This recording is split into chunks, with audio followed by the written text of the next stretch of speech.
नमस्कार, मैं रोहित शर्मा और आप देख रहे हैं समाचार प्लस का आज का एक खास कार्यक्रम। मैंने ऐसा इसलिए किया क्योंकि आज हमारे साथ जो शख्सियत हैं वो अपने इसी अंदाज की वजह से राजनीति में चर्चा में आए थे। जी हाँ, मैं बात कर रहा हूँ निर्मल चौधरी जी की, जो आज के हमारे खास कार्यक्रम में हमारे साथ बने हुए हैं। निर्मल जी ना सिर्फ हाल ही के दिनों में सुर्खियों में बने हुए हैं, बल्कि विगत कई सालों से छात्र संघ चुनाव में भी सुर्खियां बटोरते आए हुए हैं। आज निर्मल चौधरी कहीं ना कहीं राजस्थान की राजनीति के उन राजनेताओं के नक्शे कदम पर चलते आ रहे हैं जो कहीं ना कहीं अपनी एक एग्रेसिवनेस, कहीं ना कहीं एक आक्रामक अंदाज के लिए जाने जाते हैं। निर्मल चौधरी की कई घटनाएं अभी आपने वर्तमान में देखी होगी। इससे पहले भी कई ऐसी घटनाएं आपने सुनी होगी कि जिसमें निर्मल चौधरी कभी पुलिस से भिड़ते हुए नजर आए, तो कभी प्रशासन से भिड़ते हुए नजर आए, तो कभी छात्रों के लिए कॉलेज और तमाम धरनों और आंदोलनों में अपनी सहभागिता अदा करते नजर आए। तो मैं स्वागत करता हूं निर्मल चौधरी जी का। कुछ सवाल करेंगे ऐसे जो कुछ खास होने वाले हैं। पहला सवाल करने से पहले मैं निर्मल जी आपसे पूछना चाहूंगा कि आज आपका मूड कहीं लड़ाई झगड़े का तो नहीं है, क्योंकि मैं उसी हिसाब से सवाल करूंगा।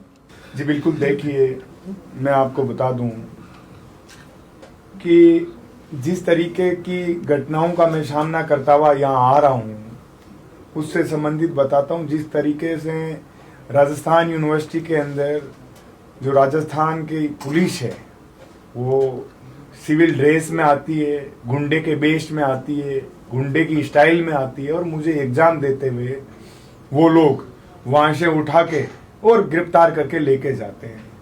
ये मानवीय मूल्यों को शर्मसार करने वाली बात है। मैंने ऐसा क्या गुनाह कर दिया जो इन लोगों को इस तरीके का षड्यंत्र करना पड़ा? नहीं, लेकिन मुझे ये बताओ, आपके पुलिस में जाने का तो कोई सपना था क्या आपका? क्योंकि पुलिस वालों से आपकी कुछ बनती बहुत ज्यादा नहीं है। मैं काफी टाइम से देखा रहा हूँ, 2022 में भी जो चीजें हुई और अभी भी जो चीजें हुई, पुलिस का और आपका बिल्कुल 36 का आंकड़ा चलता है। कारण जी मैं आपको बताता हूँ। मैं न्याय की बात करता हूँ और सच की लड़ाई लड़ता हूँ।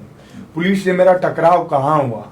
मैं 7 दिन से आंदोलन करके वहां से हम न्याय प्रिय पीड़ित परिवार के साथ सत्य को जिता के वहां से उठे।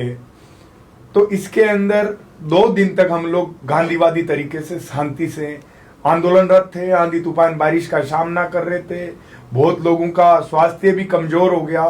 तो उस समय पीड़ित परिवार का कहना था कि हम लोग ना कुछ खा पी पा रहे हैं, तो बहुत वीक हो रखे हैं, और इसी तरीके से बारिश में हम लोग भीगते रहे। तो हमारी इस न्याय की लड़ाई को हम लंबी नहीं लड़ पाएंगे। हम अस्पताल में भर्ती हो जाएंगे तो हमारे अंदर इतनी जान नहीं बचेगी कि हम हमारे भाई की आत्मा को न्याय दिला सके। तो उसके अंदर हम लड़ाई किसकी लड़ रहे थे? एक राजस्थान पुलिस के जवान के भाई की, एक फौजी के भाई की, एक किसान के बेटे की, एक डॉक्टर की। तो इस लड़ाई को व्यक्तिगत जिन भी पुलिस के अति उत्साहित अधिकारियों ने लिया वो अनुचित है। हम लोग न्याय की लड़ाई लड़ रहे थे, किसी से कोई व्यक्तिगत हमारा द्वेष वहां नहीं था। हम सड़क पे संघर्ष कर रहे थे, ग्रामीण परिवेश के लोगों की मजबूती के लिए कर रहे थे कि इस तरीके की पुनरावृत्ति घटनाओं की दोबारा नहीं हो। लेकिन पुलिस प्रशासन क्या चाहता था कि हम लोग दुखी होके, प्रताड़ित होके मैदान छोड़ के भाग जाएं। लेकिन हम लोग इतने कमजोर नहीं है। पुलिस प्रशासन चाहे जितने भरसक षड्यंत्र कर ले, लेकिन हम इसी तरीके से मजबूती से हर पीड़ित शोषित की आवाज को बुलंद पहले भी करते आए हैं और आगे भी करते रहेंगे। लेकिन एक जैसा भी आपने बात की खाने पीने की, तो खाने पीने से जिनमें जैसे जान नहीं है, मैं आपसे एक चीज थोड़ा सा हटके पूछना चाह रहा था कि आप ऐसा क्या खाते हैं जितना गुस्सा आपको आता है, बहुत ज्यादा एग्रेसिव आते थे? क्योंकि आज की डेट में आप वैसे बिल्कुल पॉलिटिकल पैटर्न सेट करते आ रहे जो किसी समय में हनुमान बेनीवाल और करोड़लाल जी किया करते थे। देखिए मैं बताता हूँ, जब बात असत्य की और अन्याय से सामना करने की होती है तो मेरे खून में इतना उबाल और क्रांति और संघर्ष भरा हुआ है कि हम ग्रामीण परिवेश में हम लोगों का जन्म होते ही इन सब चीजों का, विपरीत परिस्थितियों का सामना करने की आदत हो जाती है। इसलिए जब भी कोई किसी की आवाज को बुलंद करने का प्रयास करेगा तो मुझे किसी भी स्तर पे जाके उस व्यक्ति के साथ न्याय दिलाने की लड़ाई को मजबूती से लड़ना पड़े, मैं लड़ूंगा। नहीं, अभी जैसे आपको गिरफ्तार किया गया उस दिन, तो एक चीज जो सबके उसमें दिमाग में थी, जहन में थी कि एग्जाम देते हुए क्यों उठाया गया आपको?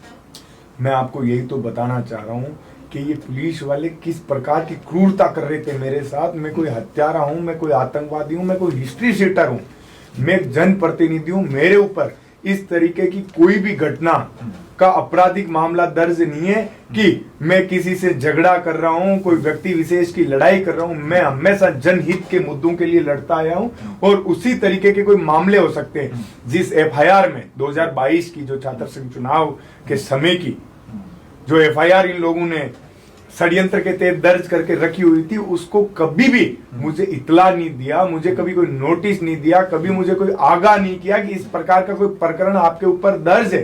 तो ये कानून के हिसाब से सरासर गलत था और मेरे ऊपर एक टॉर्चर करने का इन लोगों की मनसा इसमें साफ तरीके से जाहिर हो रही थी। इसमें एक चीज और आती है कि जैसे आपको उस दिन गिरफ्तार किया गया और आपको वहाँ लेके गया, आपने कई मीडिया चैनल्स में ये इंटरव्यू दिया है कि मेरे साथ प्रताड़ना हुई है। आपने कल भी एक संस्थान में कहा कि मेरे साथ अंदर मारपीट भी हुई है। तो क्या हुआ? जी बिल्कुल, देखिए आप कि एक आतंकवादी को, एक रेपिस्ट को, एक हिस्ट्री शीटर को कैसे टॉर्चर किया जाता है, उस तरीके से मुझे बार बार हवालात में डाला गया, कपड़े निकाल के बाहर घुमाया गया और तरह तरह की बातें, पारिवारिक रूप से भी मेरे ऊपर हमला किया गया। जब इन लोगों को मैं हर तरीके से कहीं भी टूटता नजर नहीं आया तो इन लोगों ने आखिर में मुझे कहा तेरे परिवार को बर्बाद कर देंगे, तेरी दोनों बहनों को हम लोग जेल में ठूस देंगे। तो साथियों, क्या इस न्याय की लड़ाई का अंजाम इतना महंगा होता है?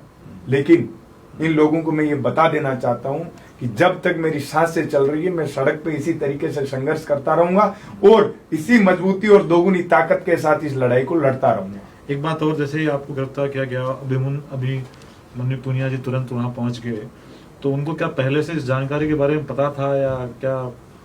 देखिए, मैं तो अंदर एग्जाम दे रहा था, ये इस तरीके का षड्यंत्र कर रहे होंगे तो उनके पास सूचना पहुंची होगी कि ये मेरे साथ धोखे से एक षड्यंत्र के तहत इस तरह की जो घटना है उसको अंजाम देने वाले हैं।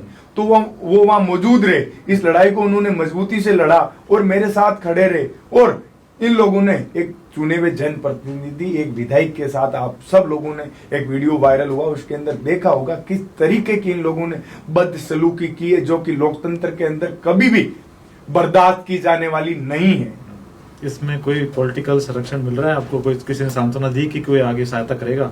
देखिए, मैं एक बात आपको बताता हूं, मैं खुद की लड़ाई खुद बड़ी मजबूती के साथ लड़ना जानता हूं और हमेशा लड़ता आया हूं और मेरे साथ समस्त कांग्रेस परिवार और सामाजिक जनप्रतिनिधियों का आशीर्वाद और साथ मजबूती से मेरे साथ पहले भी था, आगे भी रहेगा, हमेशा रहेगा, क्योंकि मैं किसी भी गलत रास्ते पे नहीं चलता हूं। किसने, कांग्रेस परिवार से किसने विशेष मात्रा दी? गहलोत साहब ने दी या सचिन जी ने?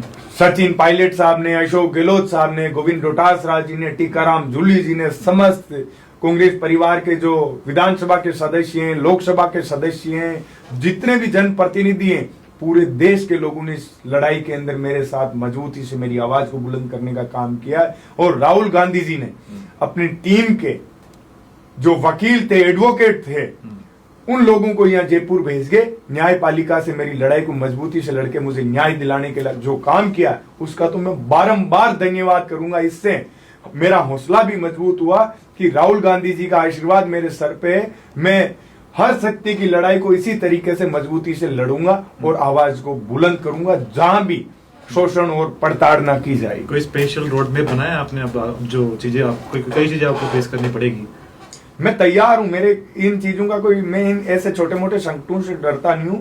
मैं तो उन पुलिस के उच्च अधिकारियों को भी कहूंगा, आप अति उत्साहित होकर इस तरीके की घटना को आपने अंजाम दिया है और कभी आप लोगों को ये लगे कि हमारे से गलती हो गई तो मैं आप लोगों को माफ करने को भी तैयार हूं, लेकिन गलत को गलत एक्सेप्ट आप लोगों को करना पड़ेगा। वरना आप लोग याद रखना मेरी बात, जिस तरीके से आप लोगों ने मेरे साथ ये अत्याचार किया है, आपके भी परिवार, रिश्तेदार, गांव, ग्रामीण परिवेश के लोग आते होंगे, वो लोग कभी भी आपका सम्मानजनक नजरों से आपको नहीं देखेंगे। आखिरी सवाल, एक एग्रेसिव राजनीति को आप पूरे सोसाइटी के सामने, यूथ के सामने प्रेजेंट कर रहे हैं, यूथ के सामने क्या? देखिए, मैं आपको बताना चाहूंगा, हम इस आंदोलन को 2 दिन तक बड़े ही गांधीवादी तरीके से लड़ रहे थे, लेकिन आखिर में भगत सिंह भी बनना हम लोगों को पड़ता है तो हम लोग तैयार हैं। इसमें यह देखा जाता है कि सामने वाला किस तरीके से आके लड़ाई को लड़ रहा है। यदि हमको भगत सिंह से भी दोगुनी ताकत से लड़ना पड़ेगा तो मैं तैयार हूं, क्योंकि भगत सिंह ने तो सोची इस देश हित के अंदर छोटी सी उम्र में हंसते हंसते फांसी के फंदे को गले लगा लिया था। तो मैं इनकी लाठी बाटा गोलियों को, जेल को झेलने के लिए हमेशा और लड़ने के लिए, सामना करने के लिए पहले दिन से तैयार हूं। तो बहुत बहुत धन्यवाद साथियों, ये थे हमारे साथ निर्मल चौधरी आज के हमारे इस खास पॉडकास्ट में। और जिस तरीके से निर्मल ने अपनी छात्र राजनीति से लेके और आज के वर्तमान परिप्रेक्ष्य में जो भी उनके साथ में हो रहा है उस पर रोशनी डाली, बताया हम सबको कि किस प्रकार उनके साथ में प्रताड़ना हुई है।